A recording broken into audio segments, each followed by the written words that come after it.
extremity, included in the modest cover fee. You dare not bring your wives, persuade your husbands to remain at home. Beyond these doors we guarantee admittance to a hidden demi-monde with ritual embellishments unpracticed since the 2nd century. There's mountebanks and fiery worms and roses made of time in grand array. Step right this way, step right this way.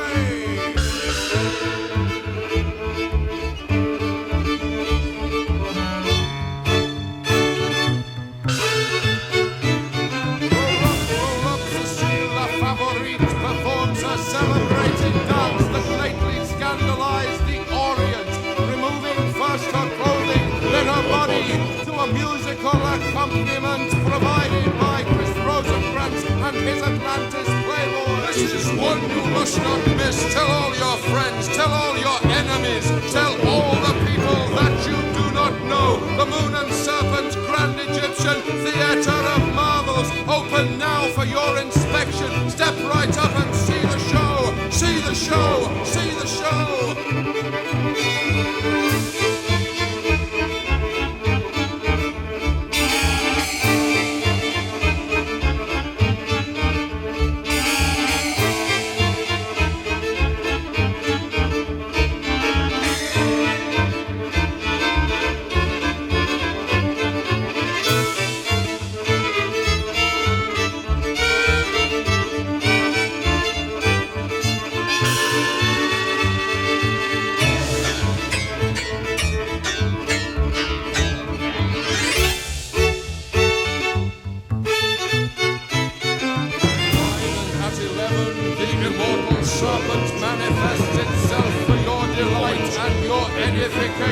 Patrons of a nervous disposition may experience a roaring in the ears or dislocation of the temporal lobe, for which the Moon and Serpent Grand Egyptian Theatre of Marvels is not legally responsible. And right this way, those customers concealing rational certainties must check them at the door and may retrieve them from the cloakroom staff upon their exit. Come inside, come inside, come inside!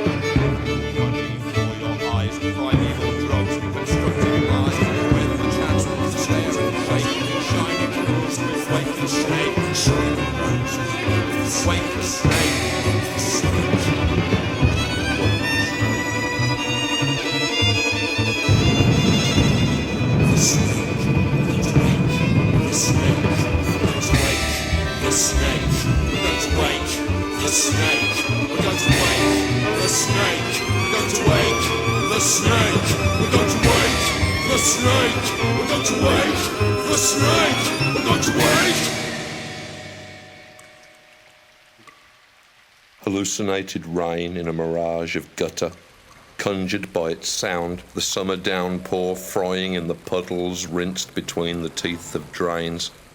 This insubstantial torrent sluicing a cholesterol of styrofoam and dog end from the city's dead grey veins.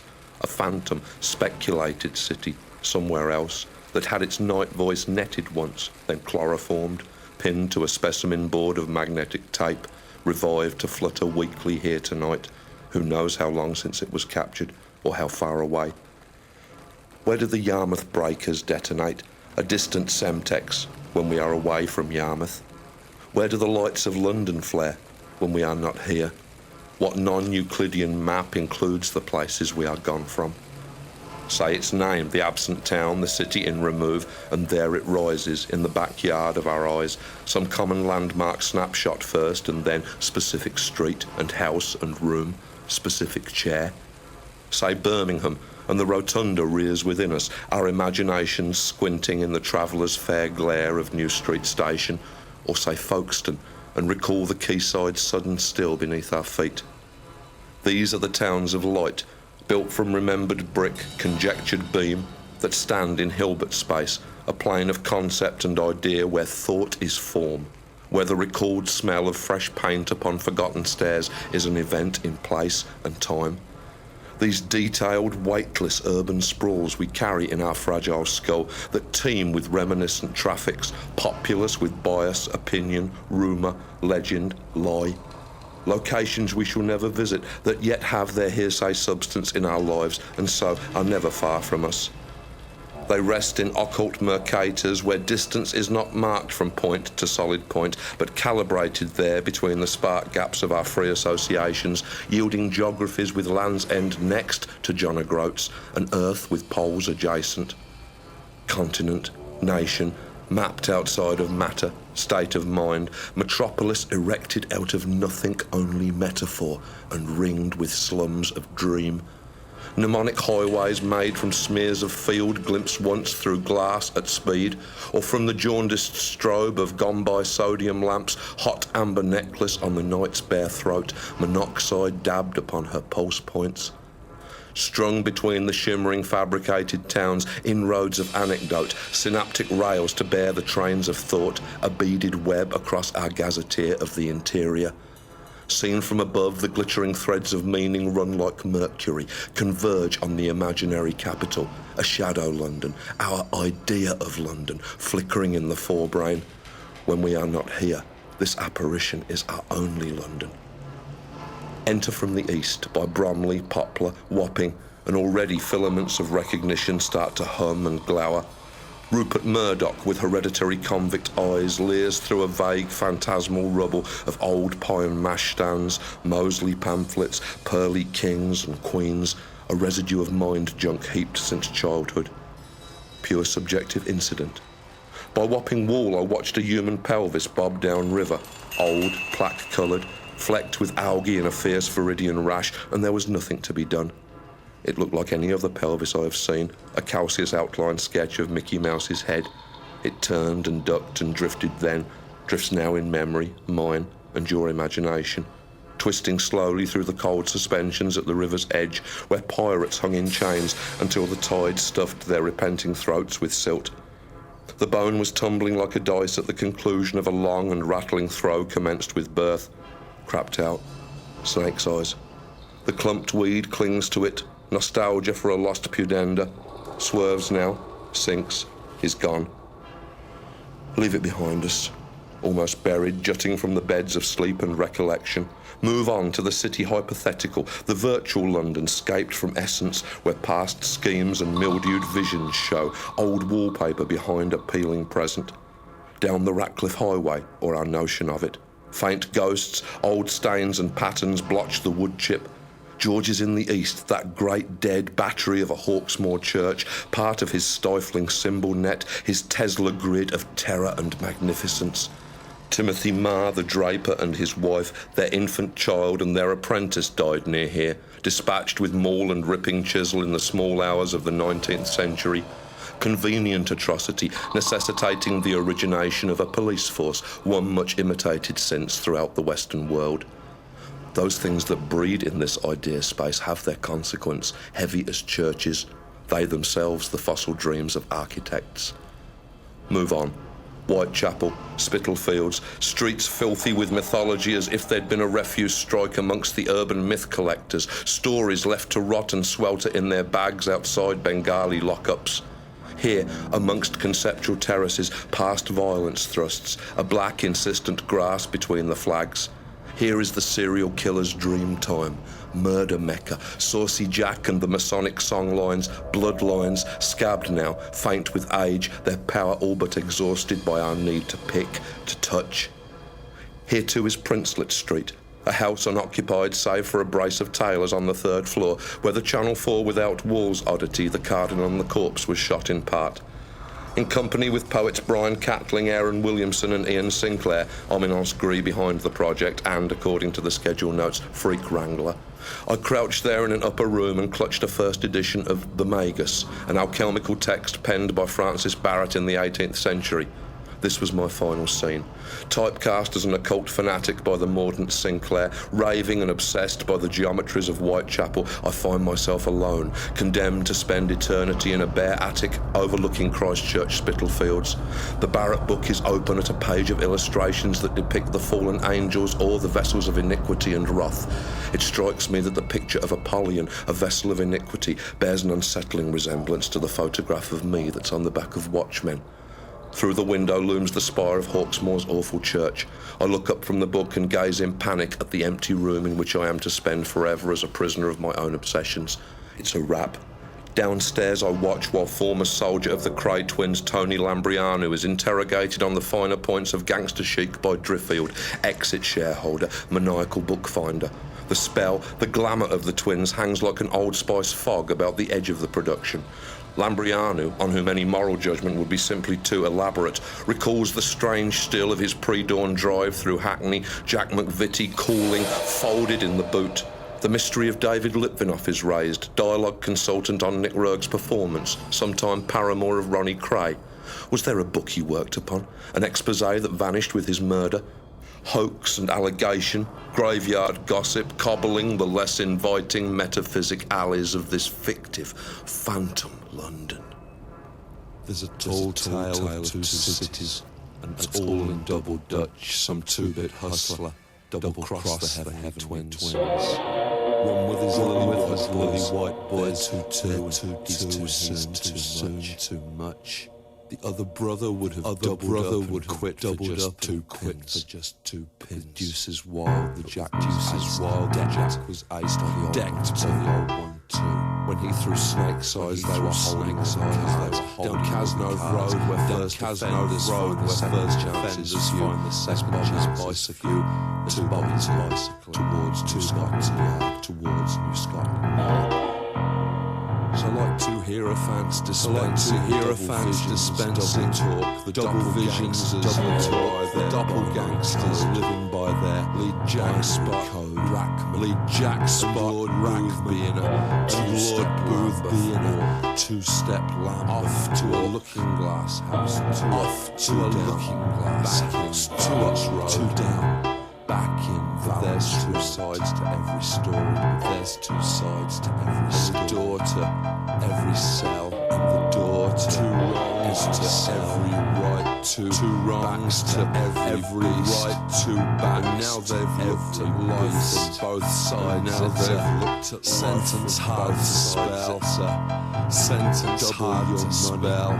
In the city, double your money, think twice. In the city, you better think twice. And the muscle is bunched in the car. Muscle is bunched in opposite corners. Injustice, matters of grievance, matters of bodily harm. Bodily harm, they're like peas in the sides of a double.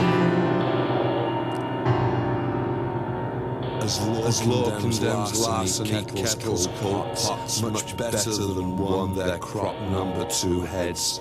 In the blind beggar, someone receives a black spot. They say two can keep secrets if one of them's dead.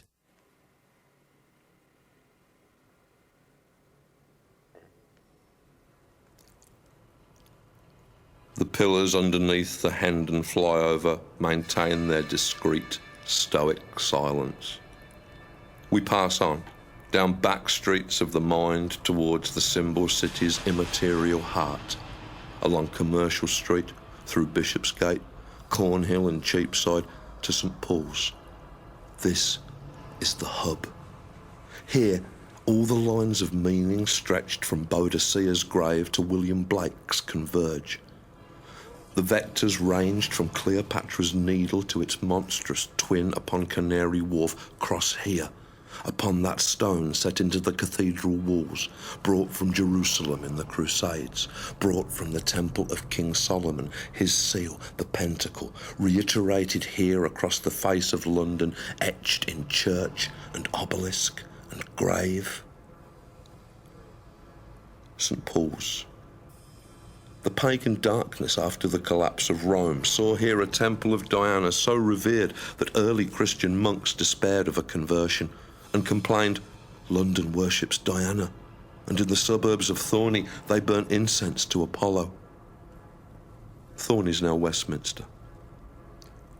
In 610, Christian convert Ethelbert of Kent destroyed Diana's shrine and built St Paul's, a church of Christ.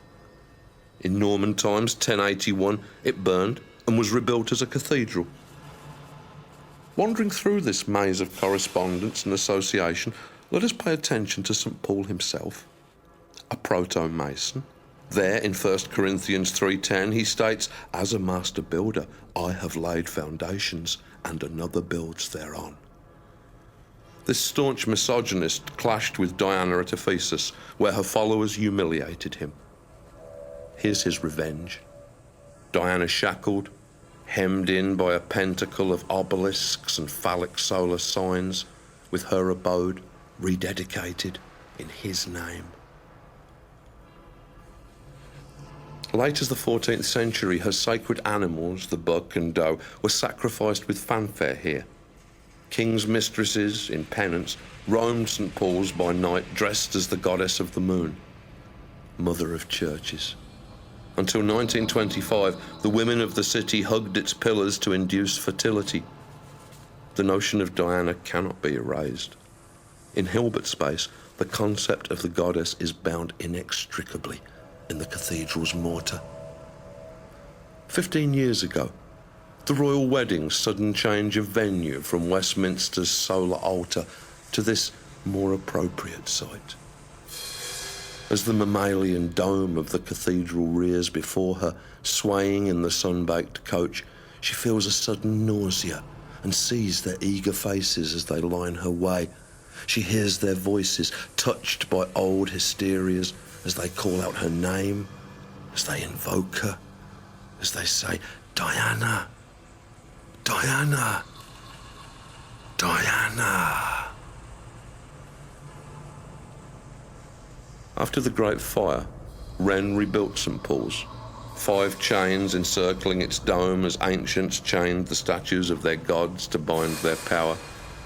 Here is Diana chained, the soul of womankind bound in a web of ancient signs, that woman might abandon useless dreams of liberty, accept that she exists only to endlessly reflect the harsh male brilliance of a father's son.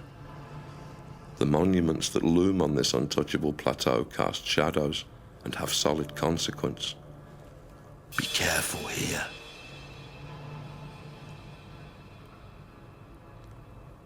It is the merest mental stroll, a single step through this projected landscape, to a reconstructed Fleet Street, an inferno smouldering beyond those sooted panes. The metal giant pulse of rotary drum, migraine of shuttling linotype machines, a hell of printers' demons, fingers black with all the world's sins. Here, they build a paper planet. They unfold our greeds and our anxieties. They tell us when to cry and how to vote and who to think of when we masturbate. They are the engineers of our exhaustion, crushing pressure front of fact and innuendo, booming in these subtle latitudes.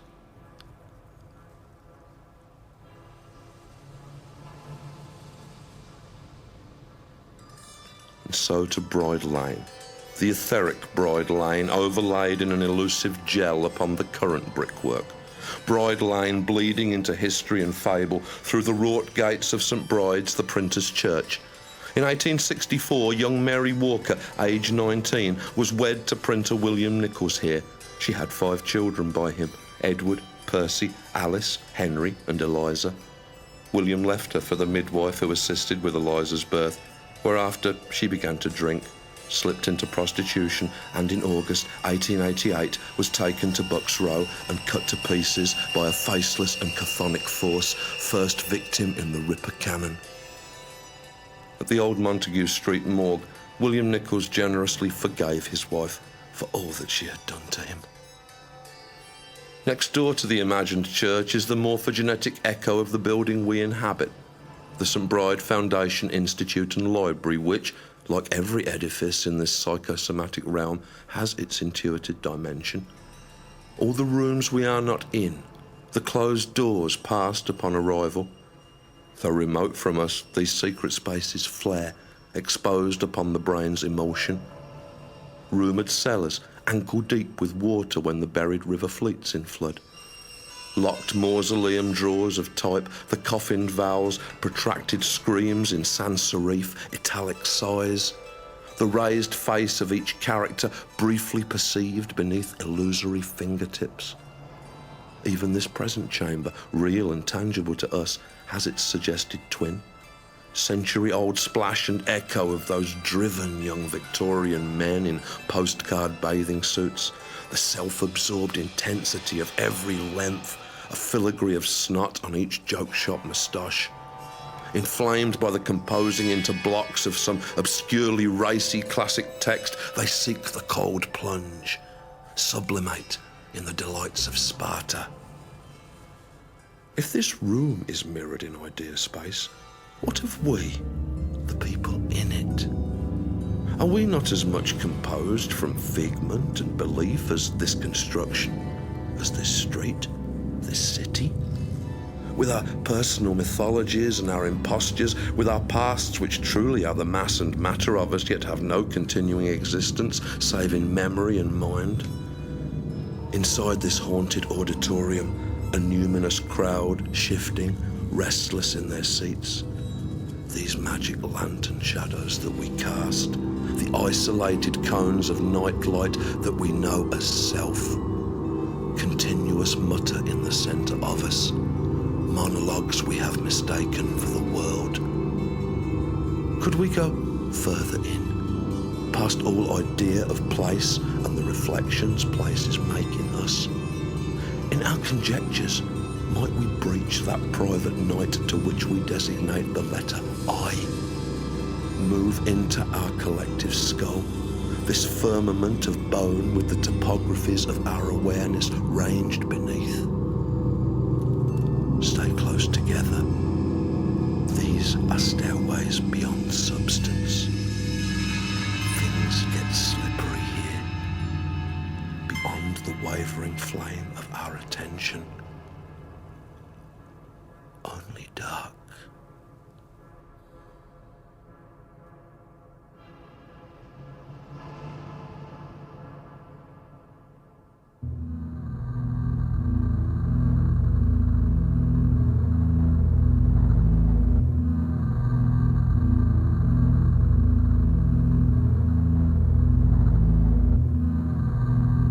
There is no place in here, nor moment, no familiar semblances.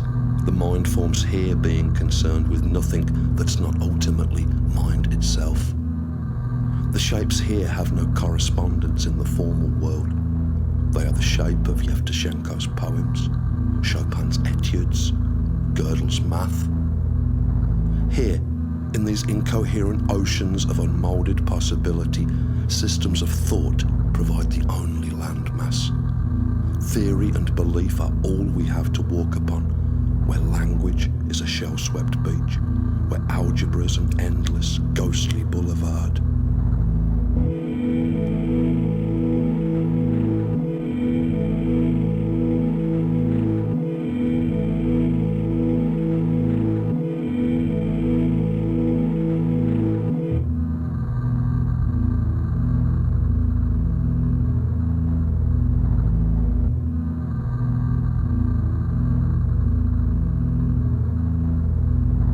Suspended in this glimmering continuum, islands of supposition, continents of paradigm, tides of opinion lap in fabulous lagoons of proof, bringing a slow erosion, gradual change of contour.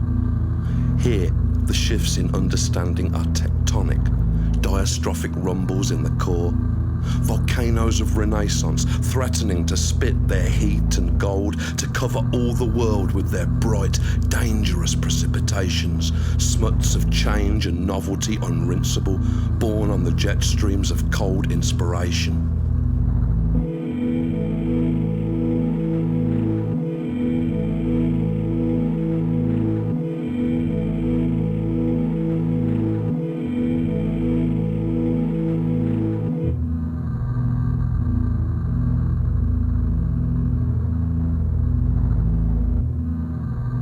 depths are soundless, off the map. There is no sextant that will read the constellations here, yet are there hazards. Undertows of falsehood, eddies of delusion and the bedlam reefs. Riding elated swells of reason, bear in mind that nothing is unsinkable.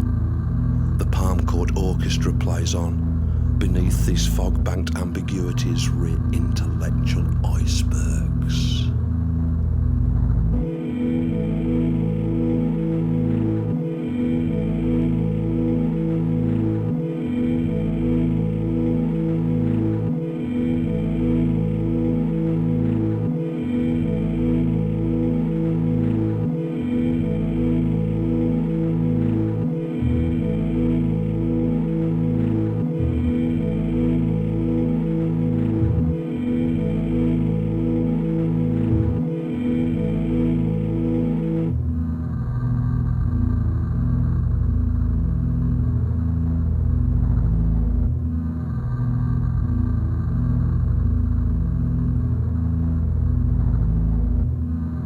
No paranoid Magellan named these straits, autistic Heyerdahl or Thorazine Cabot. The toothpick scums of shattered coracle and surfs of splinter stitch the white caps to these slick grey shores, with here and there the footprint of some prior explorer, inmate or philosopher. Beyond a ribboned shingle of assumption, shifting dunes of creed, there is the scorched air whiff of a synaptic ozone, spindrift gusted from cerebrospinal tropics. Underfoot, a tide-line litter of rejected notions, worm-shot timbers from wrecked ideologies, discredited beliefs. In reason's rock pools, see a ferning coral of dead fairies.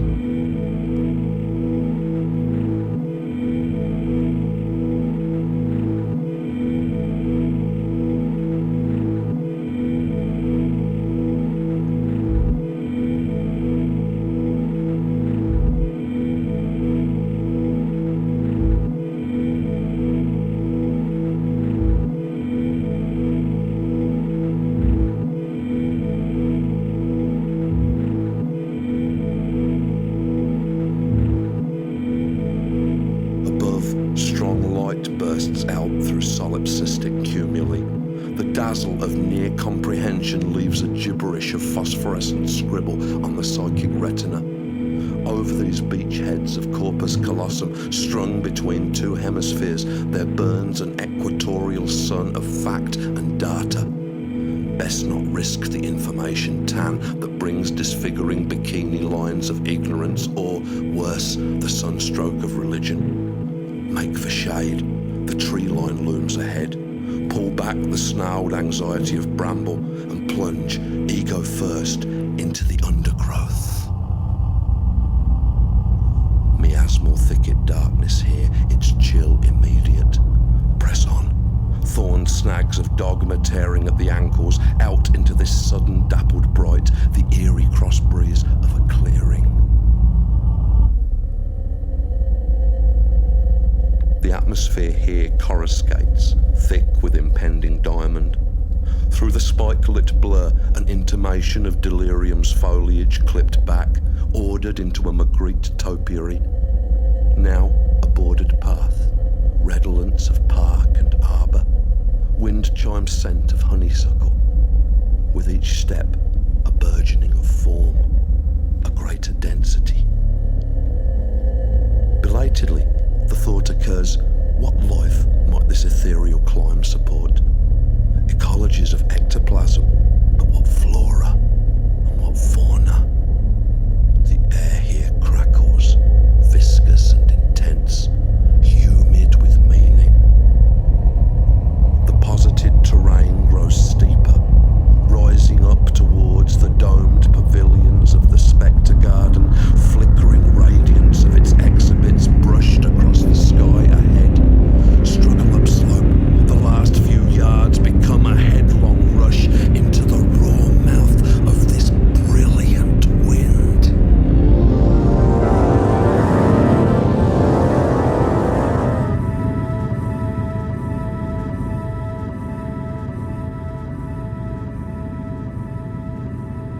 The Spectre Garden, neon railed, surrounds us, its mind animals displayed.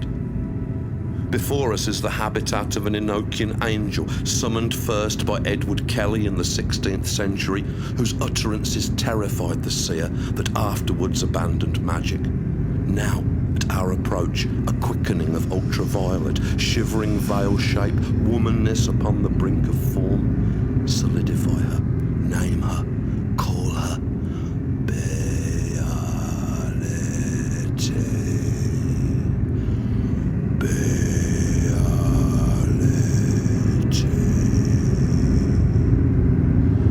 I am the daughter of fortitude, and ravished every hour of my youth. For behold, I am understanding, and science dwelleth in me, and the heavens oppress me. They cover and desire me with infinite appetite, for none that are earthly have embraced me. For I am shadowed with the circle of the stars, and covered with the morning clouds. My feet are swifter than the winds, and my hands are sweeter than the morning dew. My garments are from the beginning, and my dwelling place is in myself. The lion knoweth not where I walk, neither do the beasts of the field understand me. I am deflowered, yet a virgin. I sanctify, and am not sanctified. Happy is he that embraceth me, for in the night season I am sweet, and in the day full of pleasure. My company is a harmony of many symbols, and my lips sweeter than health itself. I am a harlot, for such as ravish me, and a virgin with such as know me not. Purge your streets, O ye sons of men, and wash your houses clean. Make yourselves holy, and put on righteousness. Cast out your old strumpets, and burn their clothes. And then I will bring forth children unto you, and they shall be the sons of comfort in the age that is to come. That is to come. That is to come. That is to come. That is to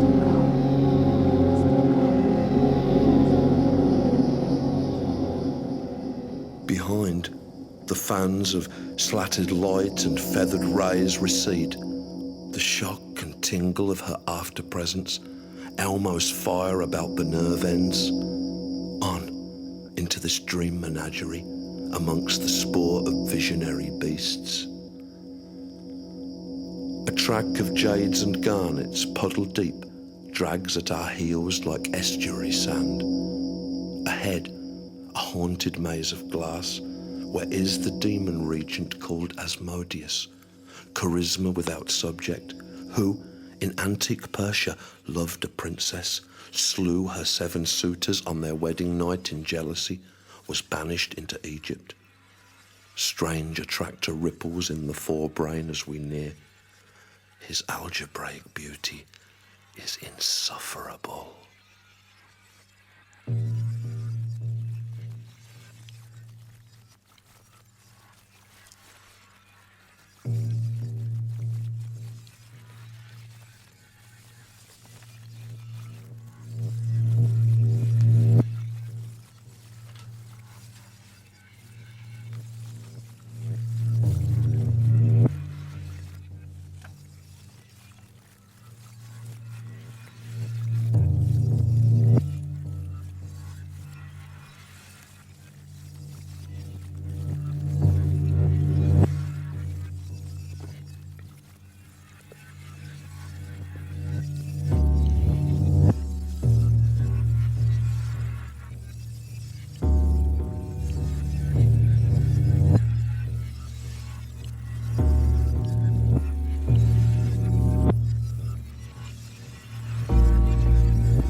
Symmetry becomes it. Come to ruin our impending feast, a presence that nourishes suffering. All things below voice his burning name. His turmoil offers only truth in which longer moments live. Let consciousness recapture the flicker it saw then. Torture continuity of thought now until that mind evaporates. Lust after shadows in us. Rend that lace of promises broken and white lies. Regard our love of wreckage the way our heads thunder, approaching that warning pulse and temple of throbbing light that is as moodious.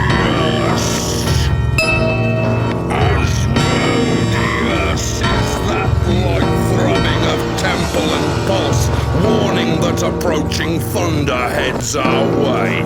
The wreckage of love, our regard lies white and broken. Promises of lace that rend us in shadow after lust evaporates. Mind that until now thought of continuity, our torch then saw it flicker. The recapture, consciousness let live moments longer, which in truth only offers turmoil. His name burning, his voice below things. All suffering nourishes that presence. A feast impending, our ruin to come. It becomes symmetry.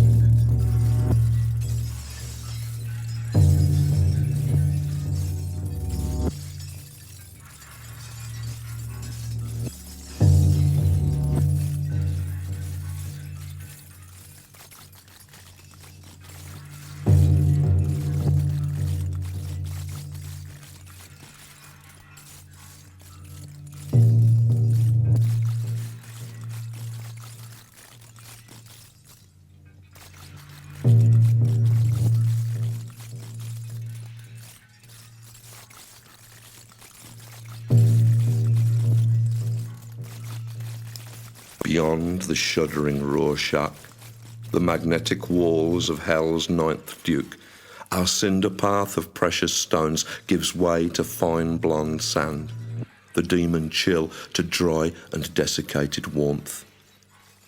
We close upon the last of the imaginary beings manifested here within this garden of appearances. 3 separate phyla: angel, demon, and, at last, a deity. Asleep amongst giant tumbled stones, eroded and decalcified, rests Glykon, last created of the Roman gods. His form is of a serpent, taller than a man when risen up, with human ears and nostrils, lidded chinks for eyes. His golden hair in ringlets curling from his scalp. Proceed with caution.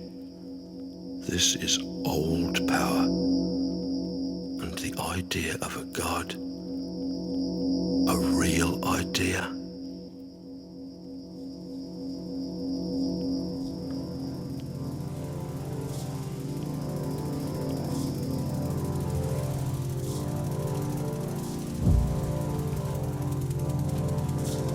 His dry cheek sleeping flat against cold rock, he waits the vital hot of dawn, even to think. No gap between sun and that reason which it represents.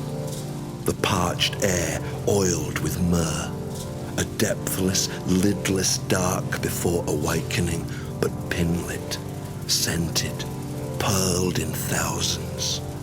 Naked brainstem, arid spine of lightning, fossil stripes the white dunes outside time. His belly filled with understanding, jewel and poison. Call him, saying, "Sweet one," saying, Master. Call him Father of the Garden. Shivered warmth of scale half felt inside us. Whispering brush and slither wind the cortex. Fixed eye mad and needle sparked with figment. Flickering kiss and hair of sticky gold, it rears against the roar of noon and knows with slitted gaze. When are we breathless in the coils of God?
The spectre garden falls away behind with all its fiends and marvels.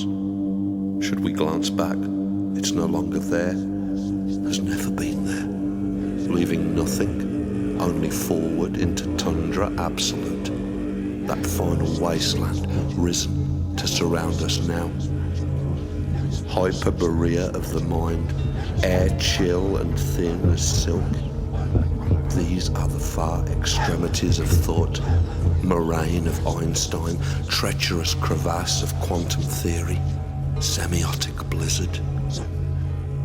There are precipices, fearful and spectacular, the edge best come to slowly, one step at a time.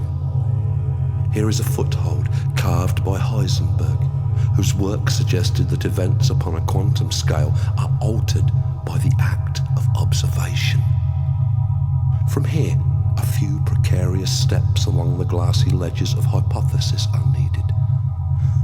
Since upon a quantum level, time and space present no obstacle, it does not matter that the miniature event observed be distant from us or remote in time.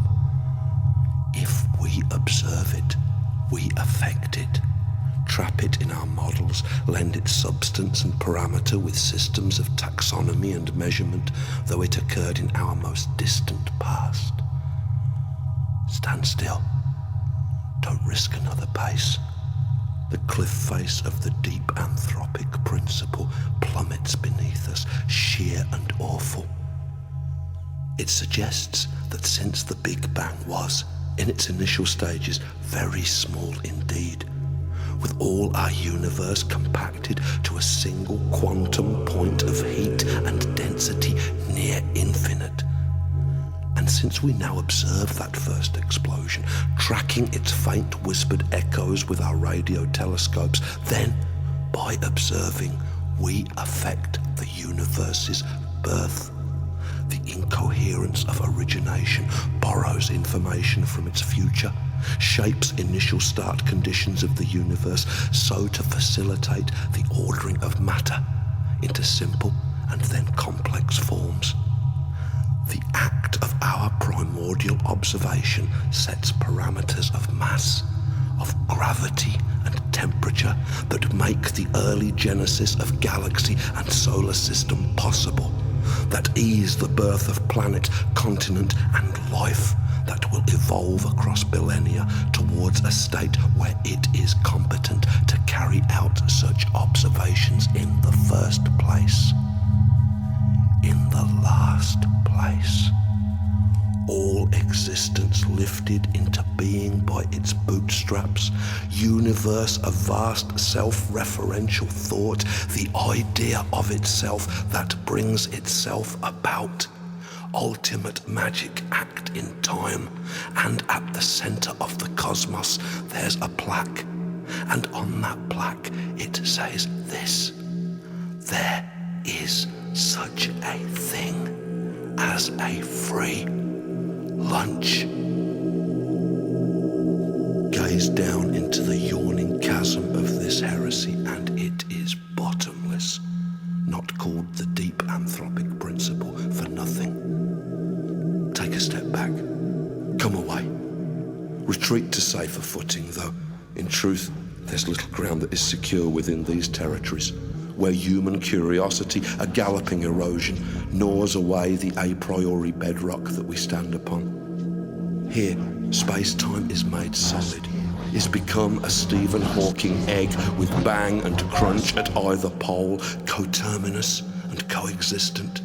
Every moment that was, ever, or will ever be, suspended in this giant meta-instant, in this endless now.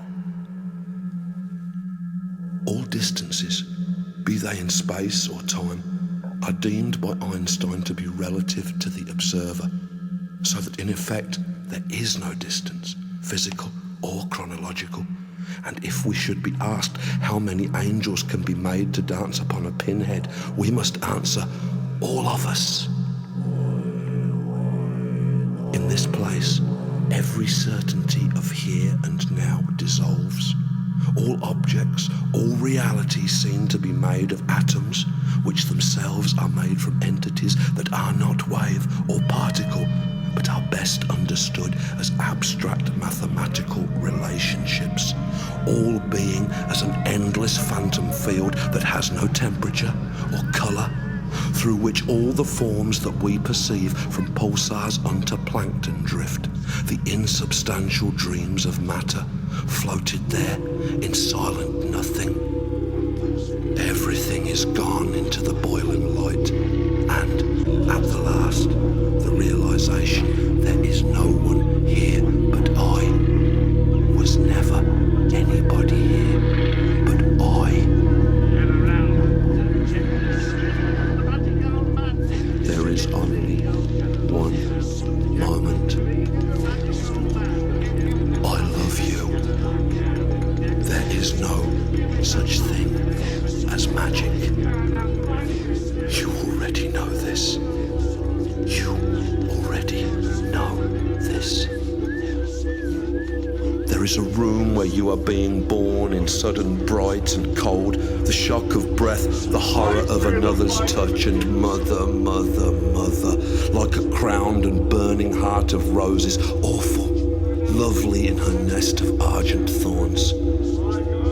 There is a room where you are dying, anesthetic whispers, shivering rippled light and faint approach of the unearthly, patternings of moment and event that radiate, that flower, that mandala out from that last moment, from that final clarity, that certainty. There is a room where you are fucking, wearing beast perfume and thinking in a hot cloud, strong and without sense. There is a room where you are old. There is a room where you are drunk. A room where you are crying, and a room in which you do the thing that no one knows about. A room of noise. A silent room. A room without you in it. There is only one room. You already know this. You already know this. There is a moment when the world is born in sound and fire and gorgeous fumes, when planets scab to elemental jewelry about the fresh atomic wounds of suns, when spreads the grand crustacean fanfare blush of the Crab Nebula, the Monet fog of Magellanic Cloud, and slow white seahorse spiral of the Milky Way, when come these monstrous diadems of star. There is a moment when it ends in beast and whore and rapture, in Shoemaker Levy's Comet 9 impacting with the gas giant Jupiter right now, tonight. incandescent, squeezed to megatons by gravity unthinkable. There is a moment when it ends in the superconductive cold of entropy, the opening of Shiva's final eye. The moment when they said they didn't want you anymore. The moment when the first full hand of soil fell rattling on the hollow pine. There is a moment when we hang upon the rock face, when the pen hangs paused above the cold drop of an empty page. There is a moment when the brakes squeal, and a moment when the bulb fails, and a moment like a terrifying avalanche of gold inside our heads, and there is only one moment. You already know this. You already know this. There is a person that gave sperm to you, a person that gave blood and pain and birth to you, a person that adored you always, liked you sometimes, hated and despised you, wished you dead, a person that was cruel to you when you were small, a person with affecting eyes. There is a person you make love to and a person who lets you have sex with them. There is a person you dislike who does not know. A person staring from a moving bus, a person that you passed once in the street 8 years ago and never saw or thought of since. There is a person who's depressed, who plays that REM CD over and over all night, automatic for the people. Maybe you're crazy in the head, baby, baby, baby. There is a person who knows why the wars and the assassinations, and a person who is hungry, who is famous, who is Pope, who is Her Majesty the Queen, who's dying, starving, being murdered, being raped and tortured. Now, this moment, now, right now. There is a person waiting on the front steps of the cinema. There is a person with their tongue thrust in the socket of a missing tooth. A person with occasional misgivings in their thoughts upon abortion. There's a person with 3 heads, and one's a lion, and one's a crowned and wrathful king, and one's a serpent scaled in roaring gold. And there is only one person here. And you already know this. You already know this. I love you. There is no such thing as magic. Just allow it. In your minds, allow it.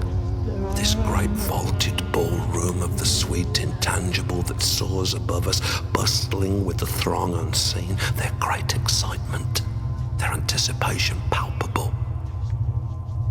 Convene the flickering ones and those hilarious phosphorescences that pass through with a pleasant shudder. Bring the ones like sparks, the ones that swoop and drone above, massive and immaterial as Marla. Ones with fine and strange ideas that spin and shimmer on their open palms like gyroscopes. The delicate one, all in crystal, vast as a cathedral. Let us feel the incandescent breeze fanned from its million stained glass wings that flutter, slow and perfect, synchronized. Let them surround us now and trace their fingers down our cheek and whisper things we never dreamed or had forgotten. There is something happening. I love you. They want to talk. They want to dance. They flare and shimmer in and out of being, throne and power and chimera, sylph and demiurge. The drunk, ecstatic laugh of naked giants swimming in the aviary trill and flutter of this splendid radiance. They soar. They bellow fierce with joy and sing sweet prilling scales of blue, of gold from throats like chandeliers, trace neon moth trajectories through idea space and hover in the cold, true glow of an imagined firmament. Here, in the still eye of this glamour, in this roaring white of now, let us perceive the moment's winged, burnished soul, and read the pure and voiceless name that's written there in strange barbaric characters we know with other eyes, and it is beautiful, and it is frightening. The clouds peel back, and vast symphonic forms peer down, inchoate presence stooping low. The choral sky and thought move to another state, become prismatic vapor in the shuddering light, and there is something happening. There is something happening. You already know this. I am talking to ourself. We are listening to myself as everything draws closer in the telepathic susurrus, the kindly night of eyes, and we remember what we are and know it for the first time, each self now unfolded, gem-fern fractal shape of every life revealed in all its tentacled magnificence. The light grows stronger. Something gains upon us from within. And now the banquet. Now the rain of stars, now the embrace, the kiss of the invisible. I love you.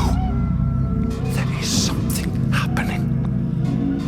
There is only one moment. There is only one room. There is one person here. I love you. You already know this. You already know this.